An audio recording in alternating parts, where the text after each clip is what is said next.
कागल नगरीचे ज्ञानज्ञानी हिंदराव गाडगे विद्या मंदिर या शाळेचा जीर्णोद्धार लोकार्पण समारंभ आणि भव्य शेतकरी मेळावा यासाठी उपस्थित असलेले राज्याचे लोकप्रिय मुख्यमंत्री आदरणीय देवेंद्र फडणवीसजी, राज्याच्या उपमुख्यमंत्री सुनेत्रा पवार बहिणी, विधानसभेचे अध्यक्ष राहुलजी नार्वेकर साहेब, कोल्हापूरचे खासदार छत्रपती शाहू महाराज, आपले पालकमंत्री आबिटकर साहेब, आमचे मार्गदर्शक आणि ज्येष्ठ मंत्री चंद्रकांत दादा पाटील, आपल्या सहपालकमंत्री मिसाळताई, राज्यसभेचे खासदार मुन्ना माडिक, आमदार राहुल आवाडे, माजी खासदार संजय मंडलिक, या ठिकाणी उपस्थित आमदार विनयरावजी कोरे, वेळेत वेळ काढून आल्याबद्दल मी त्यांचा मनपूर्वक आभारी आहे. कोल्हापूरच्या महापौर रुपाणी निकमताई, विधिमंडळाचे आमचे सहकारी अशोक बापू माने, आपल्या नगरीच्या लोकप्रिय नगराध्यक्ष सविताताई माने बहिणी, उपनगराध्यक्ष रावण, आपले सहकारी आणि या ज्या नगरपालिकेमध्ये आमची जी युती झाली ते शाहू समाजाचे प्रमुख समरसिंह घाडगे, प्रवीणसिंह घाडगे महाराज, व्यासपीठावर उपस्थित असलेले सर्व माजी आमदार, माजी खासदार, नगरपालिकेचे सर्व नगरसेवक, सर्व प्रमुख मंडळी, कारण मुख्यमंत्री महोदयांना लवकर जायचं असल्यामुळं आणि चंद्रकांत दादा हे सातत्यानं ती गडबड करतायत, म्हणून सगळ्यांची नावं घेऊन मी आपली वेळ घेणार नाही. सर्व प्रमुख नेते मंडळी, मोठ्या संख्येनं उपस्थित नागरिक बंधू भगिनी आणि माता माझ्या भगिनी, बंधू भगिनींनो, आज आपण छत्रपती शाहू महाराजांच्या पुतळ्यांचं आज आपण अनावरण केलं. मी मुख्यमंत्री फडणवीस साहेबांचा मनपूर्वक आभारी आहे. अनेक दिवस मी त्यांना विनंती करत होतो की त्यांनी कागलला यावं आणि जी आमची युती झालेली आहे नगरपालिकेमध्ये आणि जिल्हा परिषदेमध्ये आणि इतर सर्व क्षेत्रामध्ये जे प्रचंड यश मिळालेलं आहे त्याचं त्यांनी कौतुक करावं. मी त्यांचा मनपूर्वक आभारी आहे. त्यांनी आज येण्याचं मान्य केलं आणि आज राजश्री छत्रपती शाहू महाराजांच्या पुतळ्याचं अनावरण त्यांच्या हस्ते झालं. आज आपल्या उपमुख्यमंत्री सुनेत्रा पवार बहिणी पहिल्यांदा कागलमध्ये येत आहेत आणि अजितदादा नंतर येणं हे आमच्यासाठी अतिशय कष्टदायक होतं.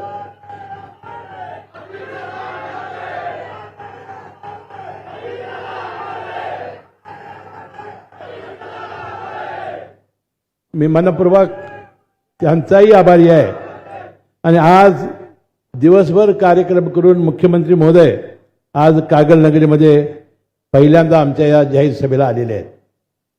मी अशासाठी त्यांची ज्याचा उल्लेख समरसिंहराजेंनी केला की 3-3.5 वर्षे विधानसभेच्या निवडणुका असताना आणि 3 वर्ष लोकसभेच्या निवडणुका असताना कुणाची मागणी नसताना फक्त आपल्या युतीच्या जाहीरनाम्यामध्ये असल्यामुळं शेतकऱ्यांची 35,000 कोटीची त्यांनी कर्जमाफी केली.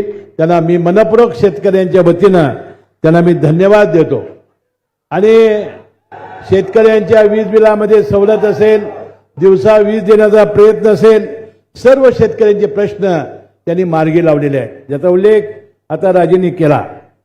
बंधूंनो, छत्रपती शाहू महाराज आपल्याला माहिती आहे की 1919 मध्ये त्यांना कानपूरमध्ये उत्तर प्रदेशामध्ये कुर्मी परिषदेनं राजश्री पदवी दिली. ते चक्क खादीचे कपडे वापरायचे आणि 9 वारी फेटा स्वतः ते बांधायचे. छत्रपती शाहू महाराजांच्या काळात भरजरी कोच, शिवासन थोडे कुठे होते.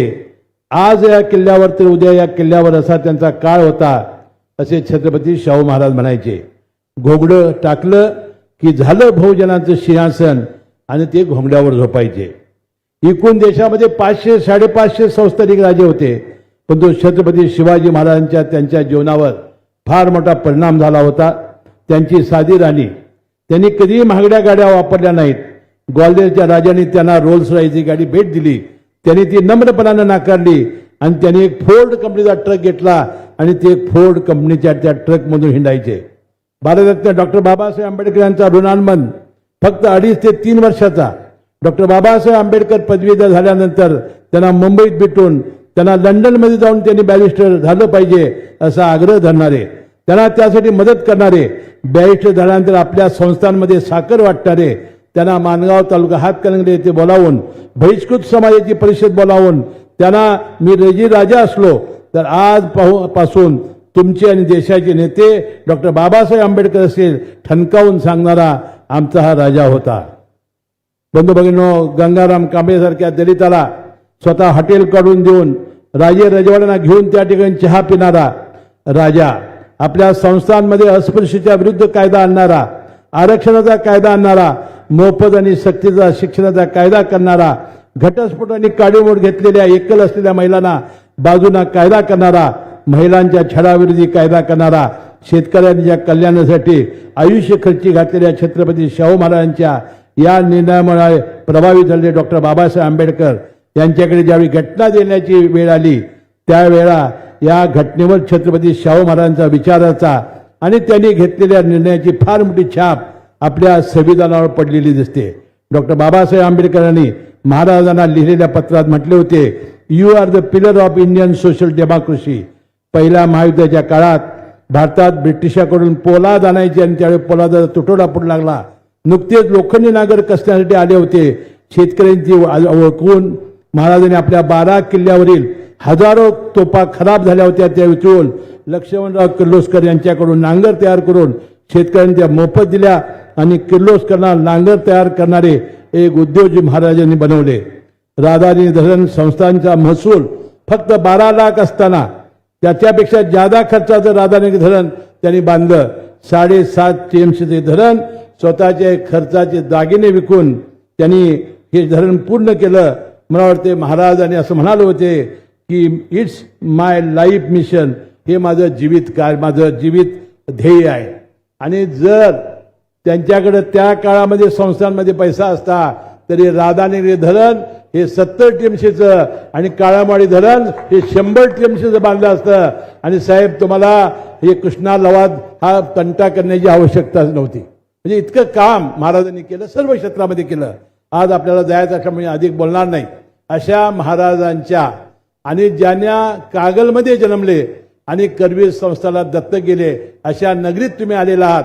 आणि शेतकऱ्यांचा त्यांचा किती ऋणांमंद होता, या शेतकऱ्याच्या निमित्त परिस्थितीच्या निमित्ताने मी आपल्याला ही आठवण करून दिली. मी मनपूर्वक आपला सर्वांचा आभारी आहे. कारण जागा अतिशय अपुरी होती. पाऊस कालपर्यंत सुरू होता. पोलीस म्हणत होते प्लॅटफॉर्म घातला पाहिजे आणि प्लॅटफॉर्म घातल्याशिवाय आम्ही मंडप घालू देणार नाही. अशा अडचणीवर मात करत साहेब तुमचं आज आम्ही स्वागत केलं. लोकांची थोडी गैरसोय झाली, याबद्दल मनपूर्वक मी आपली सर्वांची दिलगीर व्यक्त करतो. आणि तुम्हाला अपेक्षित असलेलं माझं असेल, संमजित घालेयांचं असेल, संजय घाडगे, संजय मंडिक आज व्यासपीठावर आहे, म्हणजे चौघही आम्ही आज व्यासपीठावर आहोत. मला वाटतं आपल्याला अपेक्षित असलेलं राजकारण, समाजकारण आम्ही घडवून दाखवू एवढा विश्वास मी या निमित्ताने व्यक्त करतो. आणि वहिनी, मी तुमचा मनपूर्वक आभारी आहे. पुन्हा एकदा आपले सर्वांचे मनपूर्वक आभार मानून मी आपली रजा घेतो. जय जय महाराष्ट्र. धन्यवाद साहेब. साहेबांच्या डोळ्यातले अश्रू